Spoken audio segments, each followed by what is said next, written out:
Welcome to Math Solutions. In this video, we will go over the factoring of polynomials. For our first problem, we are asked to factor trinomial 2x squared plus 16x. We can do this in two steps. First, we need to find the greatest common factor of 2 and 16. This will allow us to rewrite the equation. When listing all factors of 16, we see that the greatest common factor is 2x, since both terms possess at least one x variable and a constant value of at least 2. Now, we must divide 2x squared and negative 16x by 2x, which will give us the values to place inside the parentheses. 2x squared divided by 2x is simply x. Negative 16x divided by 2x is negative 8.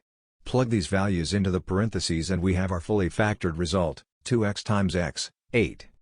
For our next problem, we are asked to factor trinomial x squared plus 4x, 5. Similar to the first example, we need to find the greatest common factor between 4 and 5 that also adds up to 4.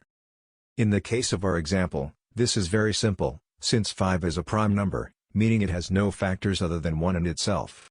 To get 5 and 1 to add up to 4, we must make 1 negative.